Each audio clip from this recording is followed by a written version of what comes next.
Duhet jemi krenar se qoftë edhe 1000 vjeçare, qoftë edhe 2000, qoftë edhe 500, sado që tjetër është gjua jonë, atë fakti që kam mbijetuar deri më sot është fat shumë i madh, por është edhe vendosmëri shumë e madhe e jona, që kemi mbajtur gjuhën gjallë e që vazhdojmë ta mbajmë gjuhën gjallë.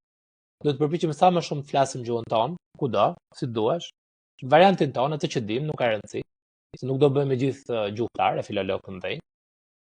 Kështu që nuk ka rëndësi ajo. Rëndësi ka që të vazhdohet të transmetohet gjua. Të jepet brezi tjetër, dhe brezi tjetër ta dojë dhe të japë brezi tjetër. Kaq mjafton që të mbahet gjua gjallë. Se që do ndryshoj, që do transformohet. Që do marrë nga gjuhët e tjera, do marrë, që do japi gjuhëve të tjera, do japi.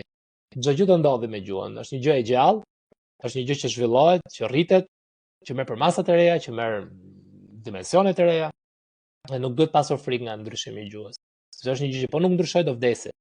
Në momentin që ne do themi, ok, nuk duhet ta ashtumë gjuhën, nuk duhet ta ndryshojmë tani, nuk duhet ta pasurojmë, në atë moment gjua shqipe ka vdekur gjë.